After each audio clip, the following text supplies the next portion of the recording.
Hi, everyone. Welcome to A New View. I'm Juji, and I'm here with Shira, Lee, and Kim. We are four friends, speakers, and professionals from different cultures, backgrounds, and age groups coming together to offer healing and inspiration. Today's topic is something that I touched on in a previous episode called spiritual bypassing. I want to define what this means, and then we can jump off. Basically, spiritual bypassing is going through the motions, taking all of the various steps it takes to life, but not really integrating what you're learning through these different modalities to create a better sense of connection with other people and a higher vibration. So has anybody here ever run into anything like this? Yeah, I definitely have.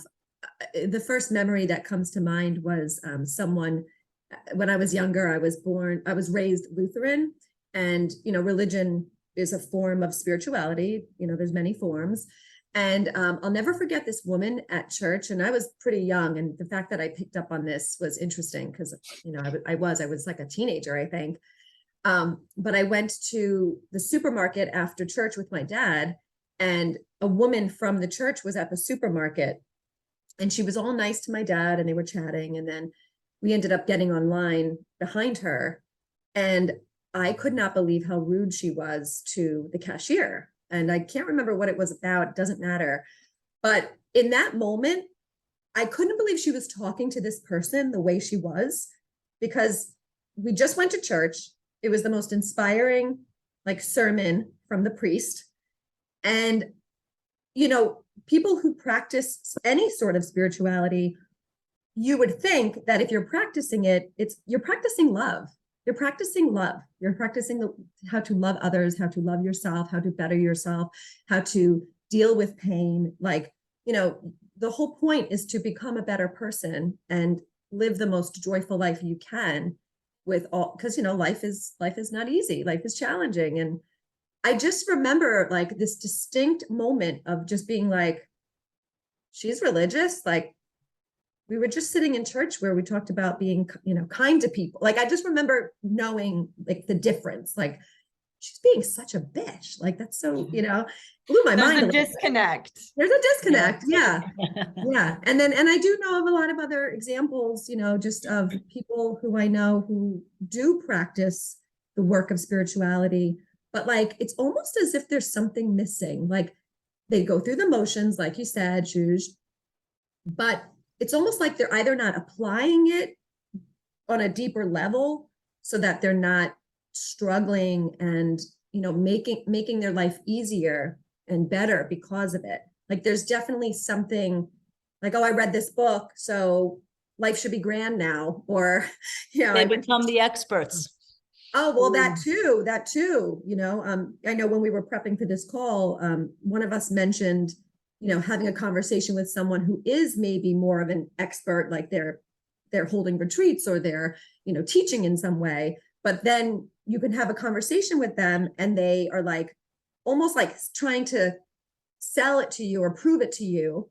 And in the proving of I think we all agree that if you're grounded in this work and it's working for you, you don't have to prove anything to anybody. It's for you, So there's definitely, I have a little bit of both. I have the people who I think there's a little bit of a disconnect and there's some spiritual bypassing going on. And then there's, people like you guys who are doing the work consistently. And I'm physically, emotionally, mentally there with you and seeing the difference of your journeys and us all growing and changing. And you guys use the word suffering on our prep call, suffering less. I'd love if you guys can chat more about that, because that to me was the nugget of this whole thing is the lessening of the suffering. Yeah. Wow, Kim, you just packed so much stuff into what you just said. It's amazing. But yeah, I had never heard of the term spiritual bypassing until you brought it up, Juji. And I was just oh, totally know people who are going through the motions and doing all the retreats and reading the books and watching the videos and whatever, but they're not like internally from the inside out changing. And it really just reminds me of any practice ever.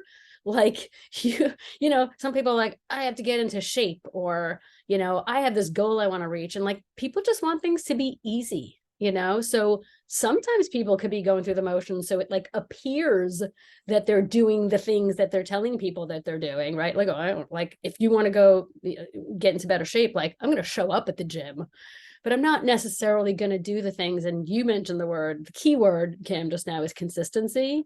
Because when you do things consistently, not only do they become easier, but that's when change happens. That's the only way change happens, is if you're doing something with intention and consistency. And so, you know, there's so many people that call themselves gurus. I mean, we know some household names, you know, like Tony Robbins and Marianne Williamson and Deepak Chopra and Eckhart Tolle. Like, these are household names, but we don't, there are millions and millions of people that are on a lesser rung than they are, who a lot of them are just trying to sell you stuff. Like, not that there's anything wrong with that. There's nothing wrong with trying to sell your programs and products. But if you are not being the things that you are purporting to teach other people, that's where the disconnect and the problem for me is. And ultimately, we all have to worry about ourselves. Are we doing the spiritual work? Are we showing up the way, are we changing? Right. And that's what I believe we are doing. And like what Kim mentioned, because it's like, we're walking the walk, and it does not mean we're perfect, and it does not mean we're there.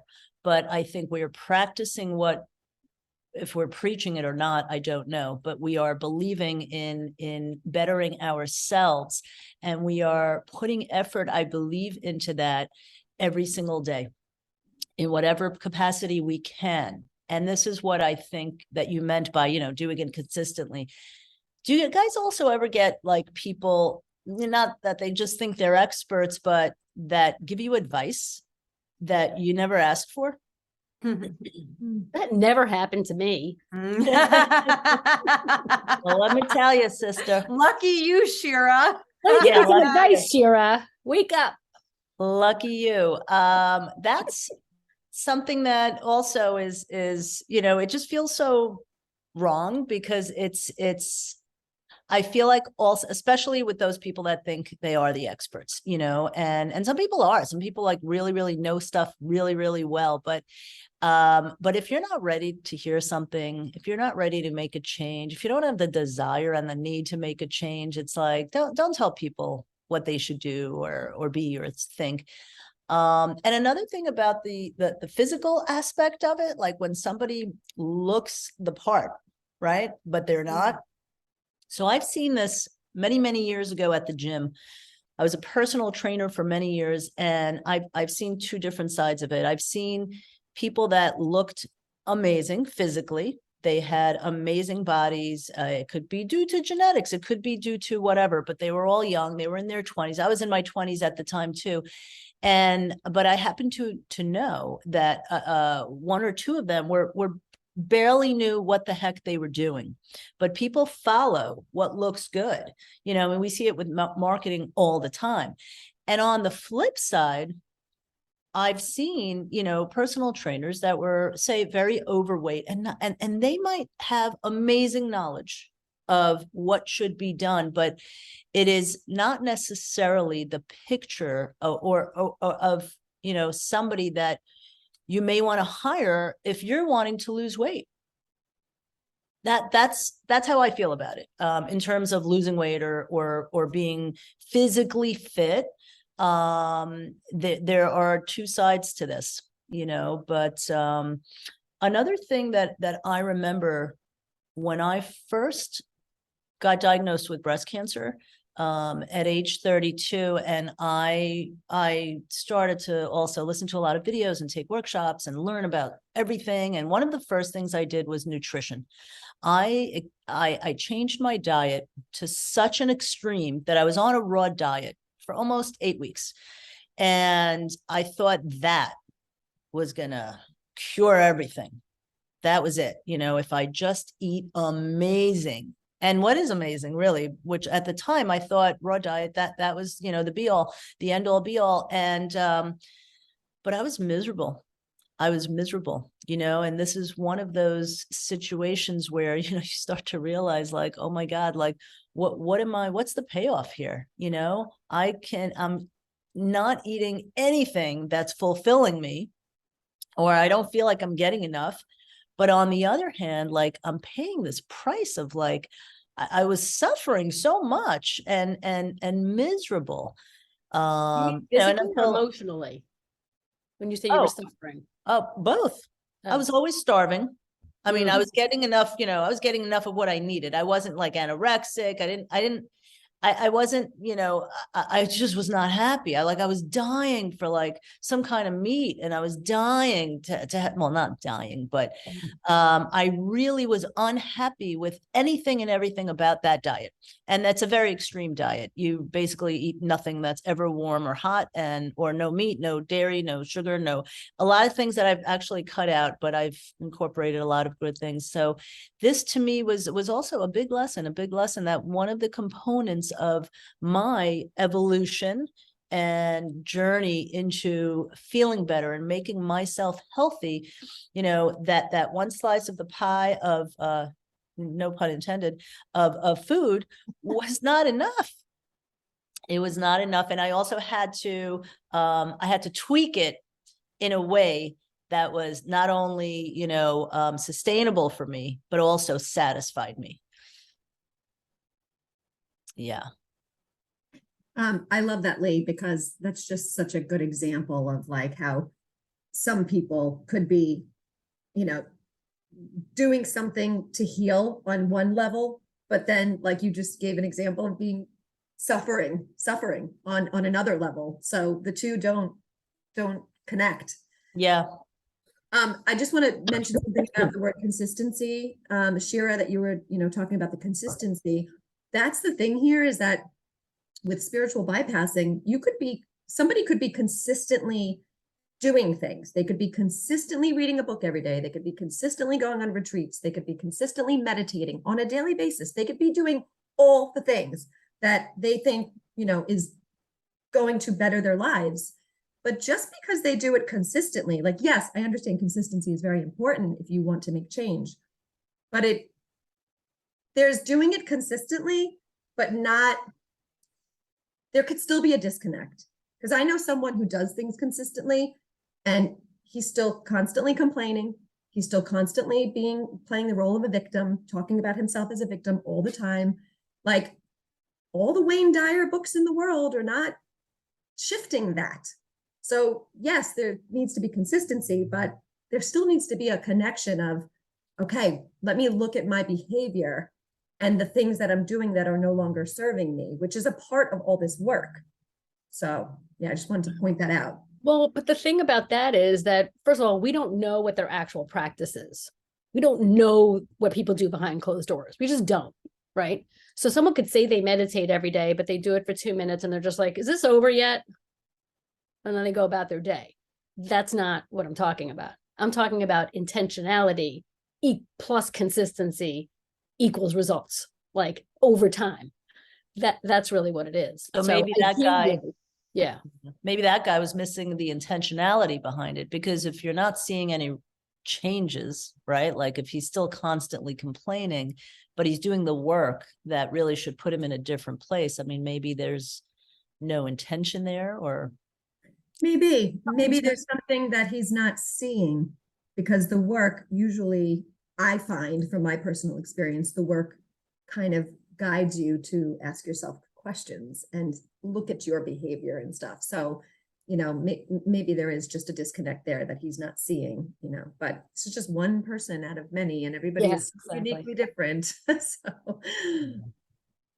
Well, Shira brought up something interesting, which are these, like, to us, by the way, us well-known spiritual teachers, Deepak Chopra, Tony Robbins, all of these people, and how you said, like, they're on a higher rung, right?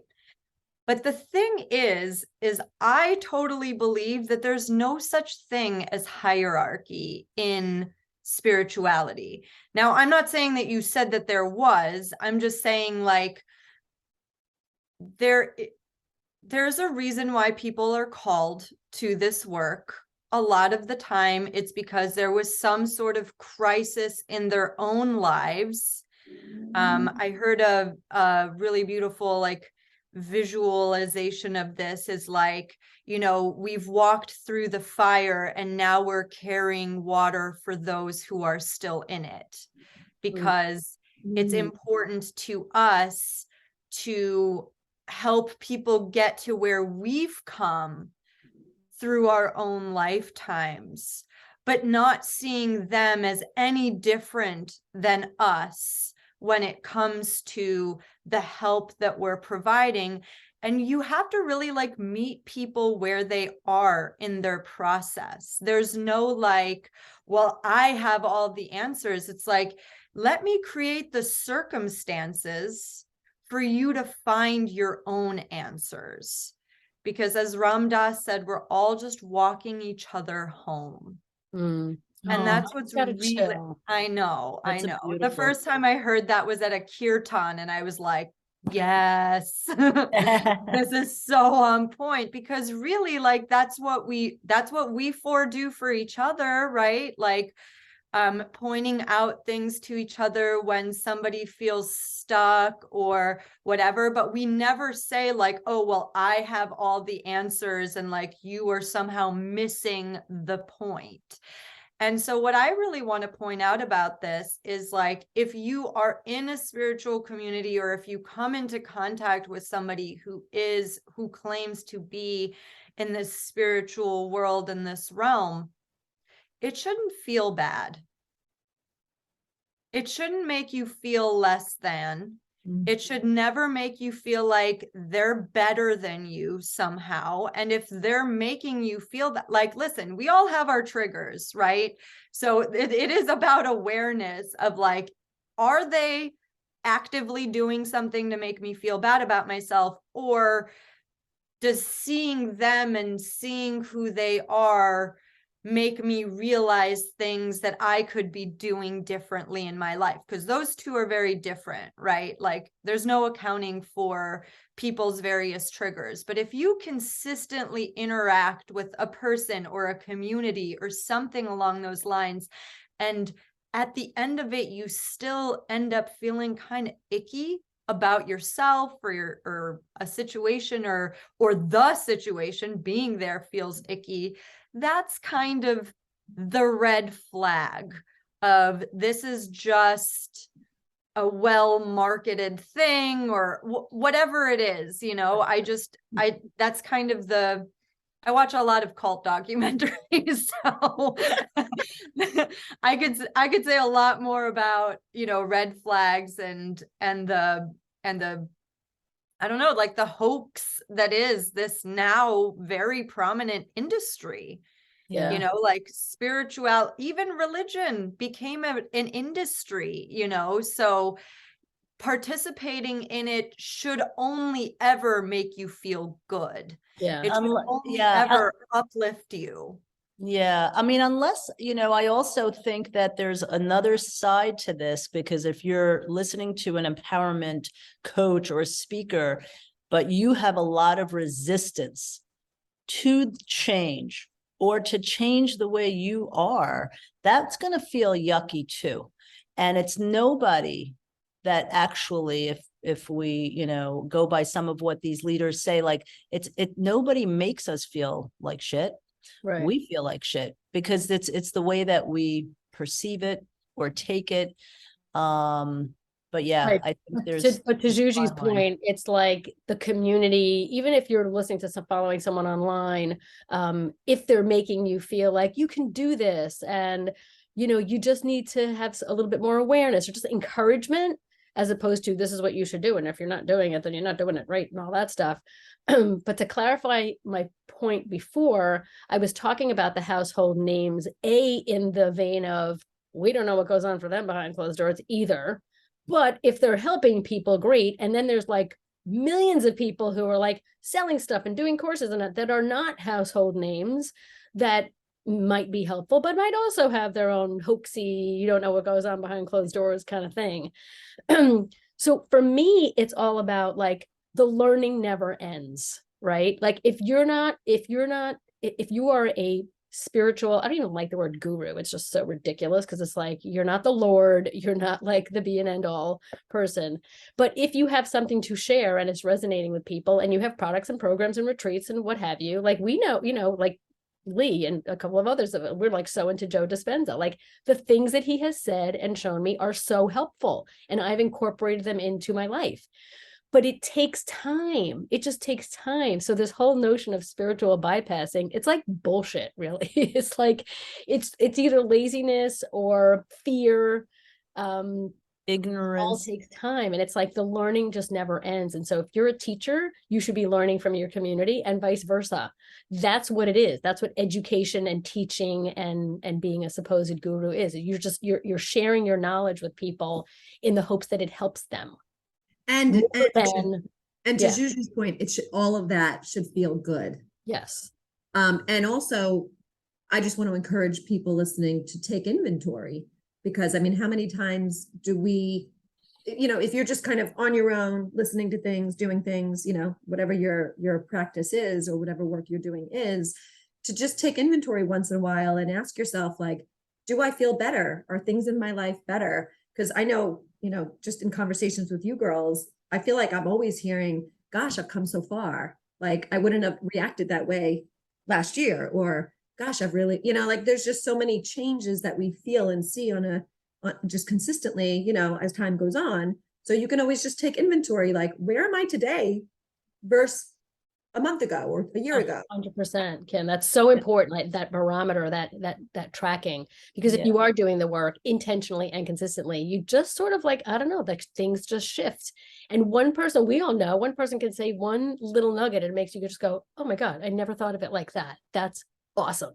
Yeah. Like, and that's exploring different resources too, because, we can stick with one resource and love it and get so much greatness out of it. And then I found that every time I've discovered another amazing resource for me, it's been a whole different level of thought and change and practice. Even these conversations is Yeah. like a nugget and a seed every time we have a conversation. It's true. And I feel like with these teachers that we've been talking about, like, because they are these very powerful individuals, it's very easy to feel like, okay, I went and did a retreat with so-and-so, and I had a really powerful experience there. And then I got home and it's almost like a crash. Right? It's like a spiritual hangover, because you felt so energized and so like inspired when you were in that environment, but can you sustain that? And that's the hard work. Yeah. even if you can't, like, because I don't think that spirituality means that you have an amazing day every single day. It just means, even on your hard days, you can have gratitude. Even on your hard days, you can know that this too shall pass. On your hard days, you have the capacity to reach out to somebody and be vulnerable with them and say, listen, I'm having a hard time. Like, today is not a great day. Those are the markers of maturity, of being self-aware of all of these different things. So I'm not saying that going to something like that or being in a situation like that isn't good, because like I was on cloud freaking 9 after I did Landmark. I was just like floating around being like, did you know that not everything you think is like the reality? Did you know? I was like, I can so relate to that. That happened to me too. And then what happened? What happened afterwards? And then reality hits, and like you're still in your life and you have to like, start undoing some things that maybe you are not having a good relationship with. Anyway, the point is that like it's not about sustaining that high. You know, it's about being very aware that it is an up and down, ebb and flow. Everything has a duality to it. And spirituality is not about making your life perfect. You It's know, having the tools, right? You have tools now where it's like, it used to be extreme and now it's like over here a little bit more. Like it's not as like, you know, it's a little bit more. I Yeah. love what you guys are saying because it took me 40 years to like understand the ebb and flow, or at least understand it enough to learn and try to continue to embrace it. But I think I pretty much spent my whole life resisting it because I didn't understand it and wasn't, you know, fully aware. But like that is so important.